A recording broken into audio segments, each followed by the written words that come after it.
a lesson that I've taught before, and I think it's something that would be good at sort of at the beginning of the poetry unit when you don't want to like just go right into poetry and get them into their feelings, but you got to try and relate it to something people know. So something that kids know is, I guess, the music that they listen to, which many of which listen to hip hop and rap. Even though, so we're gonna do a little exercise, and I'm gonna put quotes up on the board, and you have to guess whether it's quotes from a line in some hip hop song, or that's yeah, okay. That was the school bell. Whether it's a line in a hip hop song or a line from a Shakespeare, a work of Shakespeare. Oh boy. Okay. All right. So this life is temporary, but the soul is eternal. Hip hop. Hip hop too. Yeah. Yeah, that's most deaf. Oh, this is pretty cool. The most benevolent king communicates through your dreams. Shakespeare. Where's it from? Oh, No way. That's awesome. No, I was not born under a rhyming planet. Shakespeare. Shakespeare. I'm going Shakespeare. Shakespeare. Yeah, that's Shakespeare. Wow. You're trying to trick us out. I will daze and astound, captivate the mass because the prose is profound. That's Hip right. hop. That's it. Yeah, that's cute too. From the Tribe Called Quest. If music be the food of love, play on. Shakespeare. Shakespeare. That one I know. Yes, that is Shakespeare. That's a little bit more well done. So, and then, maybe it is hatred that I spew. Maybe it is food for the spirit. Shakespeare. I think it's rap. Eminem. Spew, I thought. Yeah, see, imagine when I did this with the 11th graders. They had trouble. They like had no idea what was by this time. At this point, they would rather use their broken weapons than their bare hands. Shakespeare. Hip hop.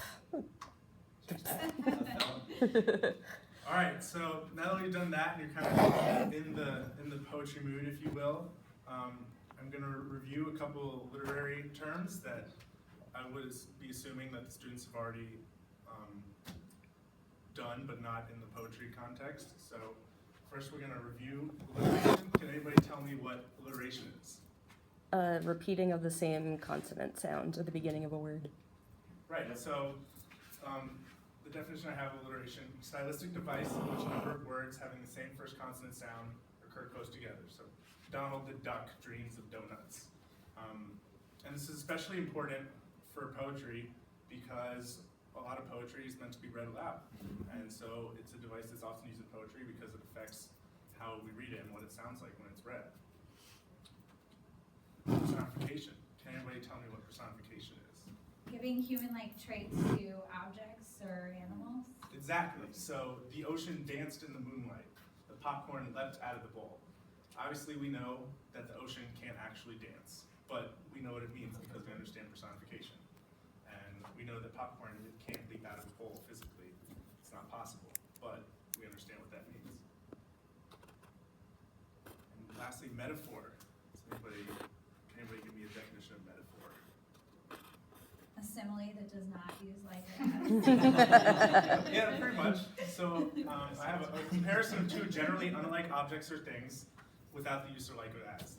I have that because if you don't add that, you have to distinguish it from simile in some way. So some examples: those words are music to my ears. Obviously, the words aren't literal music to that person's ears, and a heart can't physically swell with the sea of tears.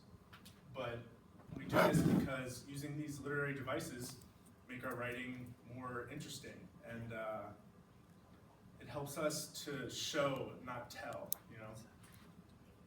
And so what we're going to do next is we're going to watch a commercial.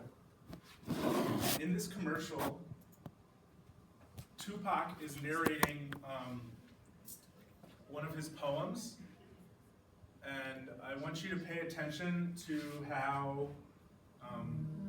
the words in Tupac's poem relate to what is happening in the commercial. So pay close attention to what he's actually saying in the background. Should we turn the lights on?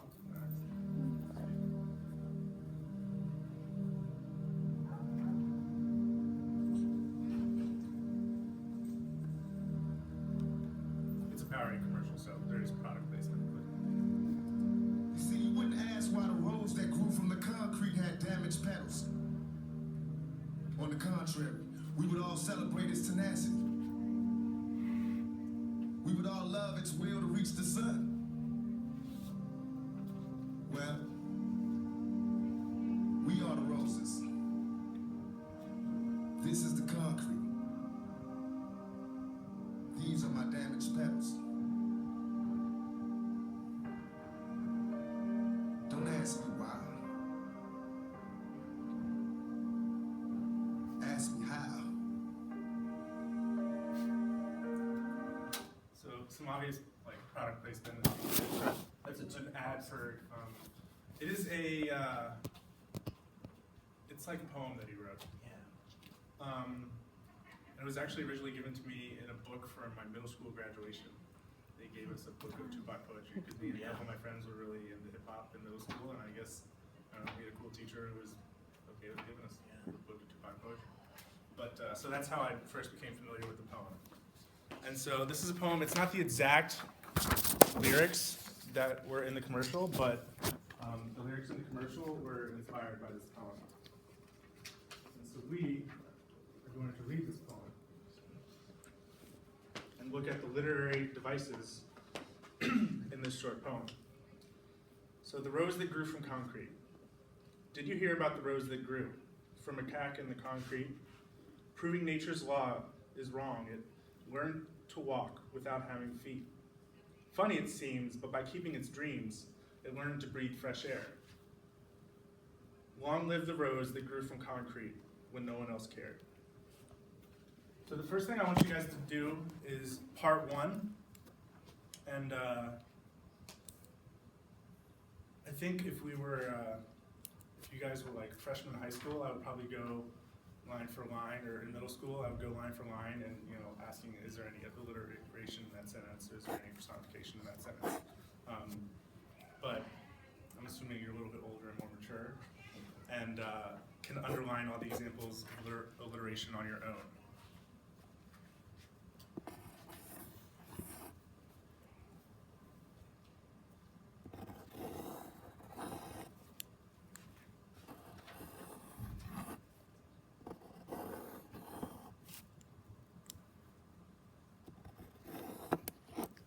Like not that much, or am I missing anyone? No, there's not that many. It's a pretty short poem, so there's not that many.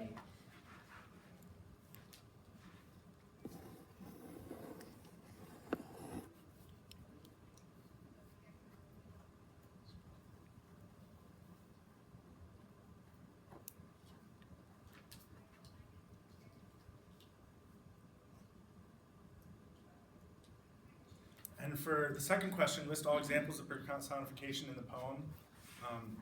What effect do they have on the poem? For the what effect do they have on the poem, just kind of say how you feel it adds to, I guess, the literary value or the emotion of the poem.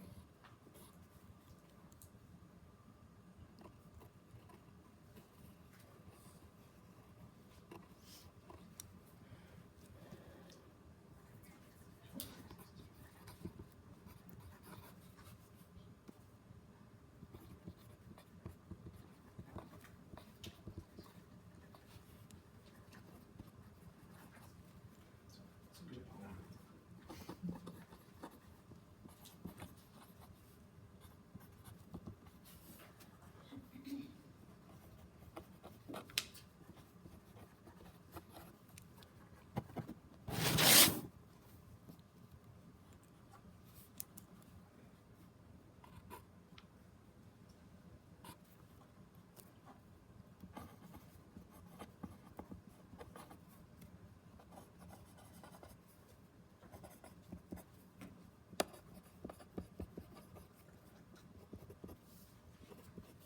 Is everybody done with part one? All right, so does anybody want to tell me all the examples of alliteration? Tommy. Okay.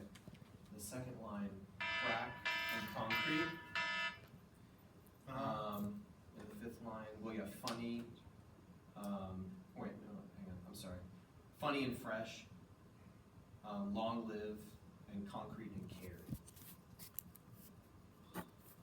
I don't know if, I guess concrete and carrot is repetition, but I don't know if they're close enough to be be alliteration.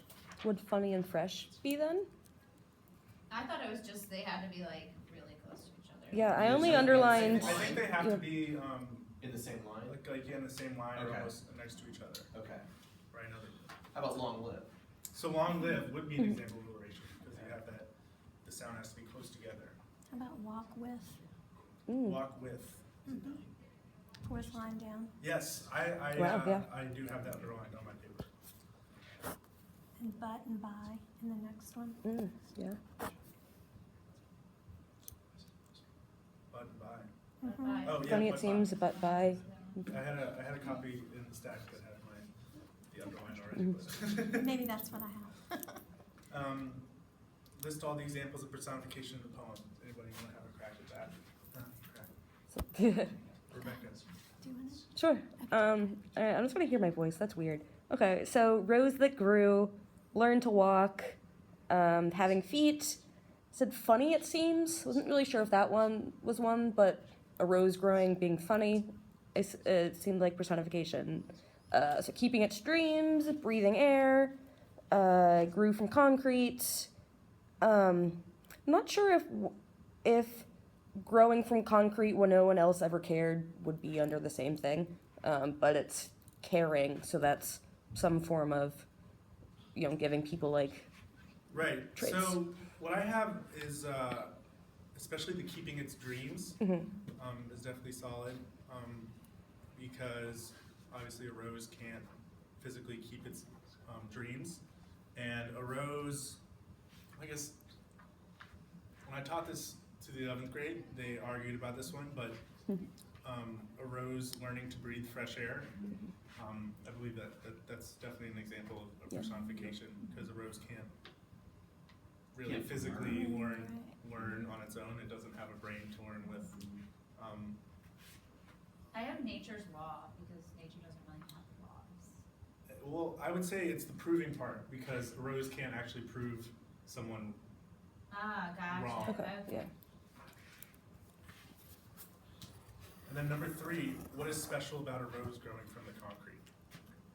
Defied the odds. Right. So we know that obviously concrete is not a great place for anything to grow, let alone just a rose, this like coveted flower that we all know and see as kind of a sign of beauty or elegance. Like concrete is ugly. Right, concrete is ugly, and there's And the contrast. especially that it comes out of a crack, Right. so Especially- it's flawed. Yeah. And a lot of times it grows where it's not even wanted. Like they'll spray that no grow stuff in the cracks. All these ideas are great, and they segue into the second part I'm going to have you guys do, which is you don't have to write a full paragraph. You can just write a few sentences discussing the meaning of the poem. And I specifically want you to think about the metaphor of the rose growing from the crack in the concrete. So how is the rose growing from the concrete metaphor? What message is Tupac conveying through this metaphor? And who or what do you think the rose is a metaphor for? And I want you to kind of hark back, think back to the commercial and how that kind of gives you a visual of the metaphor.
Did you write at 15?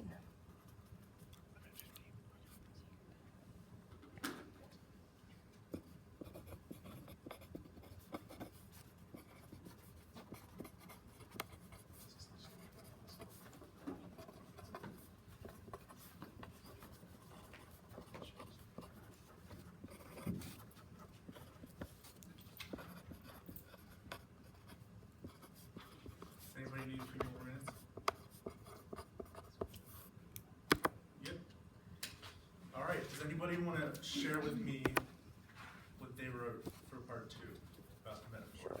All right, so I said, like the rose growing in a difficult place, we all need to face our potential. We need to defy odds to be our best, daring to do what the world tells us that we can't or shouldn't. We can become the beauty in the ugly landscape, making all those who see us marvel at our beauty and our strength. All right, great.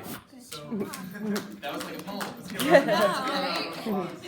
Fantastic. So we know that the metaphor of the rose is sort of, in this case, Tupac is comparing himself to the rose because he is someone like the rose that grew from concrete, came from some difficult circumstances and made something out of it. And I thought this commercial was great, one, because the narration of Tupac is some lyrics that were inspired by this poem that he wrote. And of course the little kid, it gives the kids a visual of a kid physically going from this not so great place to this NBA arena.